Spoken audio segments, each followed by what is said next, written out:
Gálatas capítulo 4, vamos ler o versículo de número 1 em diante, até o versículo 7. Preste bastante atenção no texto para que nada fuja da nossa linha de raciocínio. Diz assim, Gálatas 4, 1. Portanto, pensem da seguinte forma: enquanto não atingir a idade adequada, o herdeiro não está numa posição muito melhor que de um escravo, apesar de ser dono de todos os bens. Deve obedecer a seus tutores e administradores até a idade determinada por seu pai. O mesmo acontecia conosco. Éramos como crianças, éramos escravos dos princípios básicos deste mundo, mas quando chegou o tempo certo, ou a plenitude dos tempos, Deus enviou seu filho, nascido de uma mulher e sob a lei. Assim o fez para resgatar a nós que estávamos sob a lei, a fim de nos adotar como filhos. E porque nós somos filhos, Deus enviou ao nosso coração o Espírito de seu Filho, e por meio dele clamamos Abba, Pai. Agora você já não é mais escravo, mas filho de Deus. E uma vez que é filho, Deus o tornou herdeiro dele. Vamos ler mais uma vez o versículo 6 e 7. E porque nós somos seus filhos, Deus enviou ao nosso coração o Espírito de seu Filho, e por meio dele clamamos Abba, Pai. Agora você já não é escravo, mas filho de Deus. E uma vez que é filho, Deus o tornou herdeiro dele. Amém. Vamos orar? Soberano Deus, que nós estamos, ó Pai, diante do Senhor, em mais um culto. Já clamamos aqui no início, já adoramos com o nosso louvor e com as nossas ofertas. E neste momento, Pai, queremos ouvir a Tua palavra. Fala ao nosso coração, Pai. Transforma, Pai.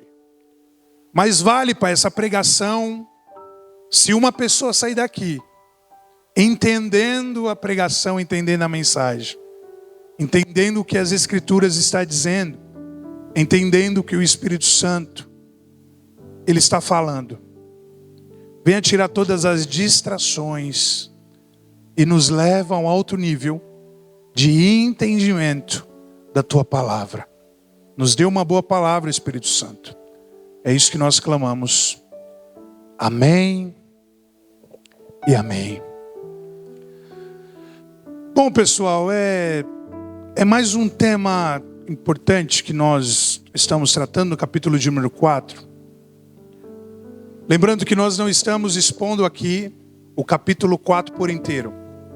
Apenas a primeira parte, do versículo 1 ao 7. Até porque senão, não daria tempo de nós expor a carta aos Gálatas em apenas 6 domingos. Porque se nós dividir, tem capítulos que tem 3 a 4 temas. Então, a gente iria ficar em cada tema 4 domingos, ou cada capítulo, o que seria muita coisa talvez. Para uma igreja que talvez não é acostumada com uma dose maior de Bíblia, de palavra, isso pode ser algo que possa trazer muito cansaço, mas eu creio que nós iremos chegar lá. Por enquanto pegamos um tema de cada capítulo para expor a carta. Temas que ao meu coração são temas importantes. E olha só o que o apóstolo Paulo vai falar. Tanta coisa envolvida. Do versículo de número 1 ao versículo de número 7. Ele vai falar sobre muitas coisas. Ele vai falar sobre plenitude dos tempos. Ele vai falar sobre promessa. Ele vai falar sobre herdeiro. Ele vai falar sobre filho. Ele vai falar sobre Espírito Santo. ele vai falar sobre a herança que nós obtivemos em Jesus. Ele vai falar que nós fomos resgatados, que nós fomos adotados como filho. Então cada pedaço, cada perícope é muito complexo de se expor nos mais detalhes que seja. Mas lembrando o culto passado, a gente falou, só recapitulando, no capítulo de número 3, sobre o propósito da lei. Falamos também que a lei não anula a promessa. Falamos que somente pela fé somos filhos de Abraão e que Jesus, ele foi o cumpridor da lei. E hoje nós estaremos falando sobre o seguinte tema: não mais escravo. Esse é o tema da mensagem. Não mais escravo. E é exatamente isso que essa pequena unidade completa de texto que nós lemos vai expressar. E eu gostaria de te fazer algumas perguntas. E responda aí dentro do seu coração. Qual seria o tamanho do amor de uma mãe para com o seu filho? Qual seria? E você que é mãe, você que teve filhos, ou ainda que você não teve filhos, mas você sabe responder isso. Você também, pai, sabe responder isso. Qual seria o tamanho do amor de uma mãe para com um filho? Qual seria? Uma segunda pergunta: o que esse amor seria capaz? O que o amor de uma mãe seria capaz? O que ele seria capaz? Uma terceira pergunta: o que separaria esses laços de maternidade? O que separaria esses laços?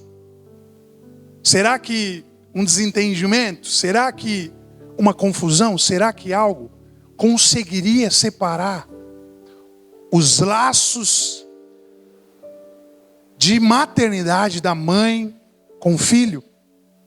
E uma quarta pergunta: de qual forma esse filho deixaria de ser filho? Em hipótese nenhuma, um filho deixaria de ser filho. O filho, ele pode ser o que for, ainda que o pai não aceite que ele seja filho, ainda que a mãe não aceite que ele seja filho, ele nunca vai deixar de ser filho. Então, o que está envolvido aqui? O amor é muito grande, o amor de uma mãe para com seu filho. Nada seria capaz de separar esse amor. Porque ainda que o filho está longe, a mãe o ama. Ainda que o filho está em um mundo perdido, a mãe verdadeira o ama. Então nada seria capaz de separar. E também os laços de maternidade, nada poderia o separar. E nunca esse filho deixaria de ser filho, porque uma vez filho, para sempre agora, ele é filho. E usando aqui a referência como a mãe, porque a gente sabe que o pai ama, mas não como a mãe. É por isso que Deus, ele vai apontar, quando ele fala do amor para com aquele povo, pela boca de Isaías, ele fala apontando a mãe. E Isaías 49:15, Deus, ele vai dizer assim, que pode uma mãe se esquecer do filho que ainda mama? Na verdade, o texto está fazendo uma pergunta para nós. Será que pode uma mãe se esquecer do filho que ainda mama?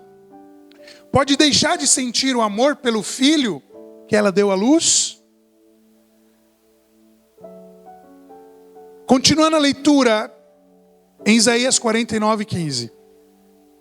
Deus vai dizer assim: mesmo que isso fosse possível, o que não é possível, eu não me esqueceria de vocês. Então o amor de Deus, ele é um amor que supera o amor de uma mãe. O amor de Deus é um amor que supera o amor do pai. O amor de Deus é um amor que, é um amor que supera todos os amores.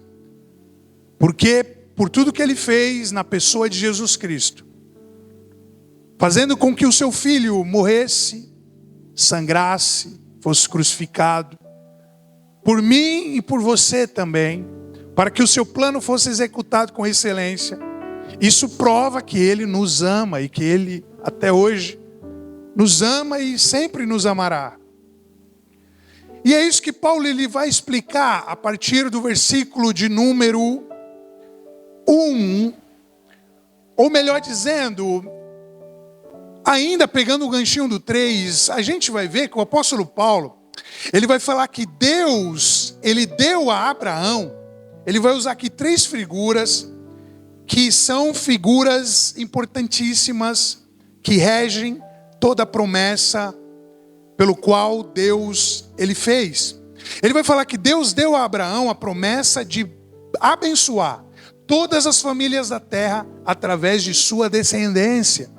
E nós falamos aqui no culto passado que descendente de Abraão não é aquele que nasceu judeu, mas descendente de Abraão é aquele que crê como Abraão, crê na promessa.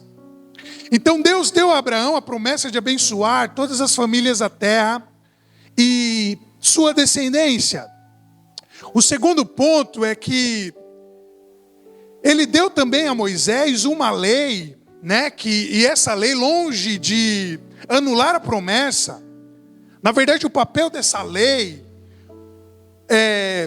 foi tornar mais necessária e mais urgente a promessa, não nos colocar longe de Deus. Então para Abraão ele dá uma promessa de bênção sobre a descendência, para Moisés ele dá uma lei, só que tudo isso, ou seja, a promessa que ele faz a Abraão, a gente vai ver que essa promessa se cumpre em Jesus Cristo, de maneira que todos aqueles que a lei leva a Cristo, essa pessoa herda a promessa de Abraão, que Deus fez com Abraão.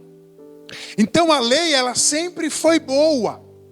A lei, o papel da lei era nos tornar pessoas melhores, para que através das nossas atitudes pudéssemos nos aproximar de Cristo. Mas não foi isso que o diabo fez. Ele usou aquilo que era bom, ou seja, a lei, para nos acusar, para nos fazer pecar, para nos fazer transgredir a lei. Só que a partir do versículo de número 1, a gente vai ver que se tem uma promessa sobre nós ainda, e essa promessa, ela não é mais uma promessa que vai se cumprir. O apóstolo Paulo ele vai dizer que essa é uma promessa que já se cumpriu em Cristo. E ele usa um exemplo de um herdeiro. E se você ler o versículo 1 até o 4, você vai ver que o apóstolo Paulo ele está dizendo que é como se existisse um herdeiro, uma criança fosse herdeiro do seu pai. Só que aquela criança ainda ela não tem maturidade para herdar todos os bens, para administrar os bens de seu pai. Então o que acontece? Ela fica esperando o tempo oportuno, o tempo certo. E nesse período, essa criança ela vai ser tratada como um escravo comum ou como um funcionário, até que chegue o tempo certo para que ela venha assumir o cargo, assumir o posto e a partir de agora a assumir tudo que o seu pai deixou. E o apóstolo Paulo vai dizer que nós éramos essas crianças, porque Deus fez a promessa em Abraão, nós estávamos usufruindo em Abraão essa promessa, ou seja, nós tínhamos a herança por completo, só que nós não tínhamos maturidade suficiente. Só que quando Cristo ele vem, a nossa maioridade agora ela é operante. E agora nós não somos mais criança que irá no futuro herdar, mas nós agora somos herdeiros. Porque em Cristo nós estamos amadurecidos. Somos agora essas crianças adultas que outrora não tinha como assumir essa herança, mas que agora fazemos parte e assumimos a promessa. Então o apóstolo Paulo vai falar que nós éramos como criança que não tinha herdado a herança do pai ainda. Ele também vai falar que nós não podíamos usufruir da promessa por causa da escravidão do nosso pecado. Porque por mais que a promessa ainda tinha sido feita em Abraão, nós não tínhamos sido totalmente libertos da escravidão do pecado. Porque a lei, no lugar de nos aproximar de Deus, estava nos levando para longe. Mas não por causa da lei, por causa da nossa insuficiência de... Alguém sabe? Por causa da nossa insuficiência de cumpri-la. Porque foi o que eu falei aqui semana passada, ninguém é capaz de cumprir a lei.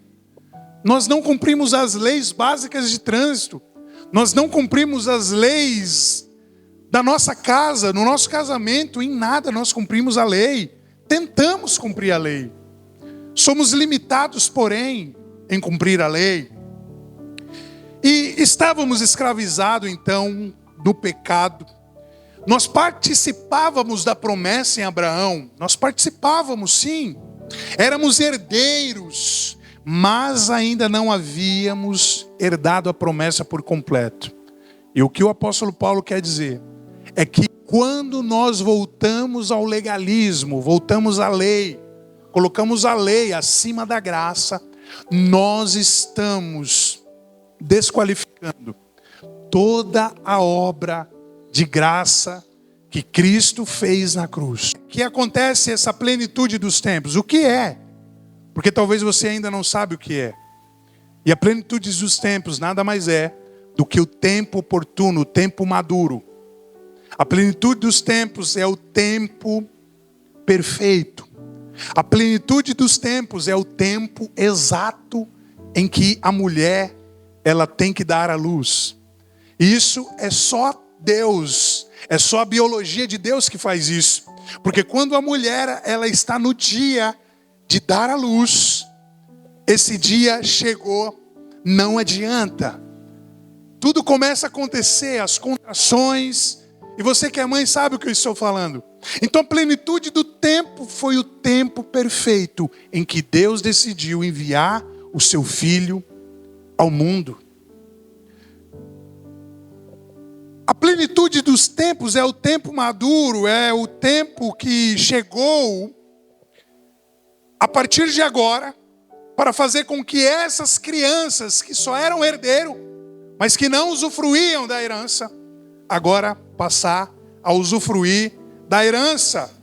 É o momento perfeito, porque não é estabelecido pelo homem. A plenitude dos tempos é estabelecido por Deus. Então o homem não conseguiu interferir em nada no que se refere ao tempo certo em que o Messias havia de vir. Historicamente falando, a plenitude dos tempos foi o momento certo em que toda a civilização romana, e os romanos sempre foram muito bons nisso, em criar cidades, em criar estados, em criar ruas, em fazer monumentos, eles sempre foram muito bons nisso.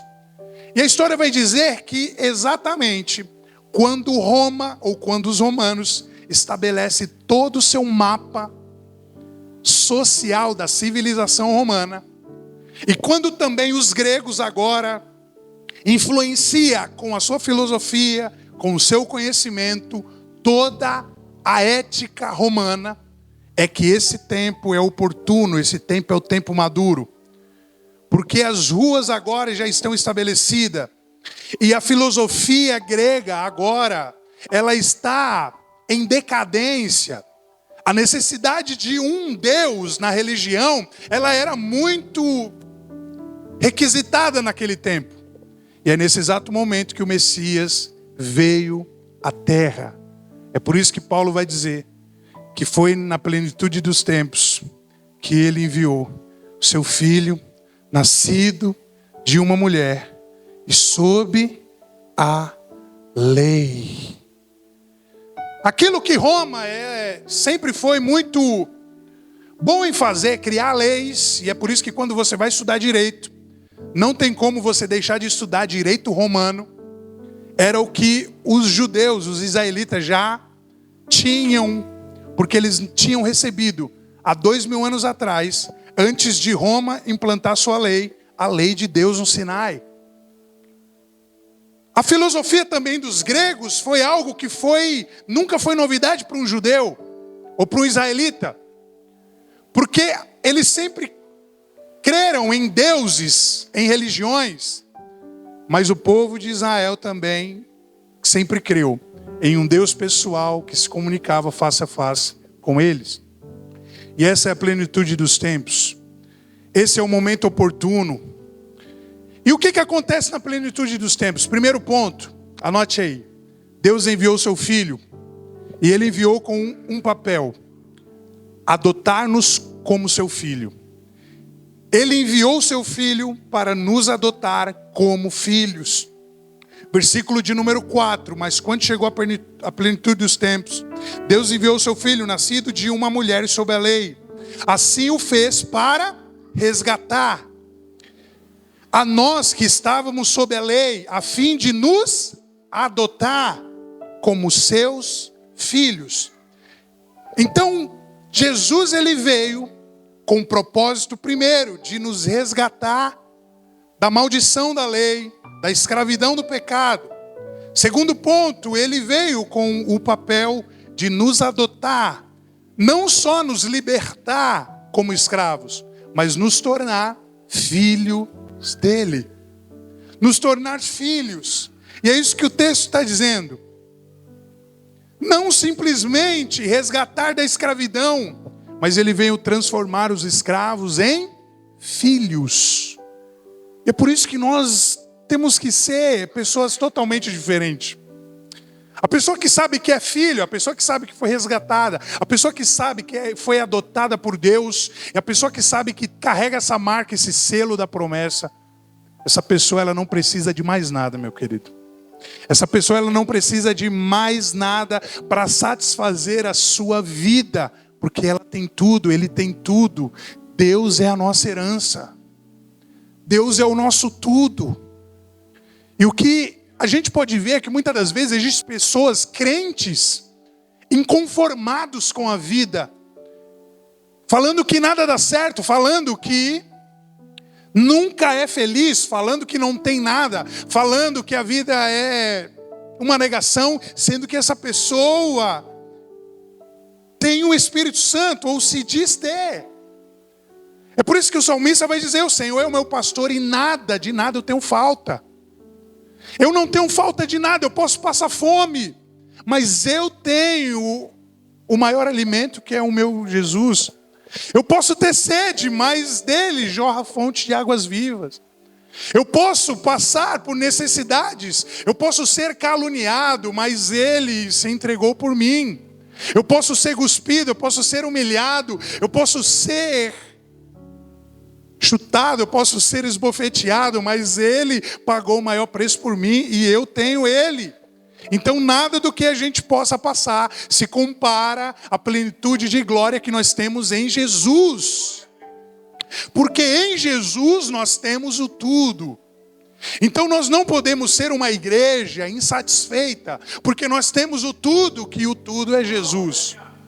Nós não podemos ser uma igreja que não tem realização. Uma igreja que só vive necessitada, porque nossas necessidades elas foram supridas em Cristo. E quando você entende isso, as coisas ao seu redor começam a agir diferente. Quando você se mostra necessitado, eu fico louco com um crente que fica tentando descobrir a volta a volta de Jesus, irmãos. Pessoas que ficam vidradas em vídeos o dia inteiro. É esse ano, é o outro. E fica com medo. Eu não fico com medo, eu fico feliz, porque é sinal que as Escrituras nunca mentiu. Quando alguém vem falar algo para mim, você viu, e aí? As coisas vão piorar. Eu falo, vai mesmo, porque a Bíblia já falou. Jesus, lá no sermão escatológico, Mateus 24, ele disse que no final dos tempos vai acontecer isso, isso e isso. Agora parece que os crentes, ele fica torcendo para que não aconteça. Para que a Bíblia, ela entre em contradição. É claro que isso não é bom, isso não é legal. Mas foi Jesus quem disse. E viver uma vida acreditando que nós somos filhos de Deus é viver uma vida acreditando que nós somos pessoas que não precisamos de nada. Ele veio para nos resgatar, entenda isso. Ele veio para nos adotar e não simplesmente resgatar da escravidão, mas transformar os escravos em filhos. Você não entende isso porque isso tudo talvez esteja longe do seu alcance. Isso tudo talvez esteja envolvido no mundo espiritual. E você, como uma pessoa carnal, você não entende isso. Mas eu quero que você entenda que Deus, Ele enviou seu Filho para nos tornar capazes de todas as coisas. Jesus, Ele é o centro de toda a nossa felicidade. Jesus, Ele é o centro de nossa alegria.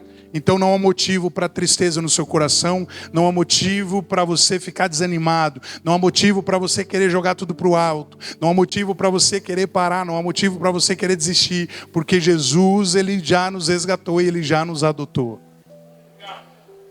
E é por isso que o apóstolo Paulo também vai escrever: o que nos separará do amor de Deus? É a fome, a nudez? Ele vai falar que nada nos separa do amor de Jesus Cristo. Então grave isso. O primeiro ponto, Ele veio para enviar o seu Filho, para nos adotar como filhos e para também nos resgatar da escravidão. O segundo ponto que o apóstolo Paulo vai falar, isso está no versículo de número 6. Ele veio e enviou, Deus, melhor dizendo, enviou o seu Espírito. Com que propósito? Como selo da promessa. Se você achou que já foi muito, Ele tem enviado Jesus. Eu quero dizer que Ele te ama tanto que, mediante ao envio de Jesus para morrer por nós, para nos resgatar, para nos adotar como filho, Ele agora envia o Espírito Santo. E cada um tem um papel nessa história. Ele enviou o Espírito Santo como selo da promessa. Versículo 6 do capítulo 4. E porque nós somos seus filhos, e porque nós somos, ou seja, só usufrui de tudo isso que eu falei quem é filho. Continuando a leitura. E porque nós somos seus filhos, Deus enviou ao nosso coração o Espírito de seu Filho. E por meio dele, clamamos, Abba, Pai. Deus enviou o seu Espírito para encher os nossos corações. Se eu não me engano, isso está em Romanos capítulo 5, a partir do versículo 1. Ele envia o seu Espírito, e por meio do Espírito que Ele colocou em nós, nós agora clamamos, Abba, Pai. Nós nos tornamos filhos, Ele nos presenteou com o Espírito Santo, e agora nós não chamamos mais Ele simplesmente de Deus ou de Pai. Mas Abba, Pai, quer dizer o meu Pai. Meu papai, talvez o que você escolher. meu paizinho, meu tudo. E é uma história linda, porque é o Espírito Santo, ele testifica com o nosso espírito. É por isso que quando nós estamos fracos, muitas das vezes, e nós oramos e nós choramos, e nós de repente recebemos um espírito de encorajamento, nada mais é do que o Espírito Santo testificando dentro de nós com o nosso espírito. E é por isso que o Espírito clama, porque agora nós não somos um estrangeiro, mas nós somos filho, a ponto de chamá-lo de meu Pai. E olha só que interessante o que John Stott vai dizer. Ele diz que Deus enviou seu Filho para que tivéssemos status de filiação. Escreve isso. Deus enviou Jesus para que tivéssemos status, ou para que fomos adotados como filhos. E agora Ele envia o seu Espírito Santo para que tivéssemos uma experiência dessa adoção. Isso é muito tremendo. Deus, Ele nos adotou como filho através de Jesus. E agora, por meio do Espírito Santo, Ele quer que nós sentimos essa experiência de filho. E sabe quando que nós percebemos isso? Quando nós dobramos os nossos joelhos. Quando nós oramos. E quando o Espírito Santo, Ele nos leva a um nível maior. Quando o Espírito Santo, Ele testifica ao nosso coração. E nós começamos a ouvir a voz do nosso Deus dentro de nós. Jesus, então, Ele nos adota como filho, mas o Espírito Santo, Ele é aquele a qual vai fazer a gente viver a experiência de filho. E é por isso que você precisa orar. É por isso que você precisa olhar para as Escrituras. É por isso que você precisa entender que o Espírito Santo, ele não é uma força. Ele não é uma energia, como os budistas vão dizer, mas ele é uma pessoa. Ele se entristece, ele tem sentimento. E é isso que nós precisamos, carregar essas marcas de filho, carregar essa marca de, aleluias, entender que nós somos herdeiros, filhos legítimos, porque o Espírito Santo, ele não é a última pessoa da Trindade. Muitos crentes têm, muitas das vezes, colocado o Espírito Santo como o último, mas eu quero te dizer que na criação, lá em Gênesis, o Espírito Santo já habitava. A Bíblia vai dizer que o Espírito do Senhor pairava por sobre as águas. Então o Espírito Santo, ele é o próprio Deus. E nós temos Ele. Nós somos a geração privilegiada, como eu falei aqui. O período de Abraão, de Isaac, de Jacó, de Moisés, o período de José, o período das 12 tribos, o período de Moisés, Arão, Miriam, Josué, Caleb, dos juízes, Sansão, Gideão, todos esses períodos, era um período que nós não usufruíamos ainda dessa promessa, mas em Jesus, a partir de agora nós somos adotados como filho, nós fomos libertos da escravidão do pecado e por intermédio disso, Ele também nos dá o presente, que é o maior presente que o crente pode ter, o Espírito Santo. E eu quero te dizer, meu querido, que o Espírito Santo, ele não é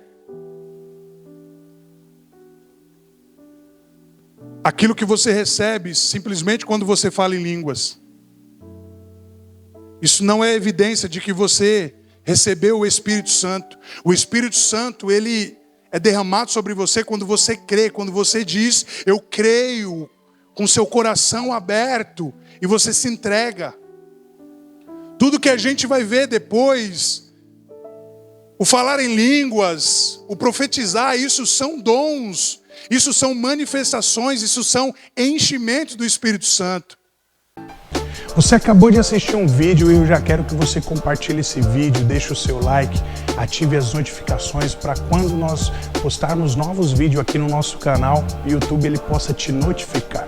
Que Deus abençoe sua vida, obrigado por assistir esse vídeo, até a próxima, que Deus te abençoe, um forte abraço, valeu!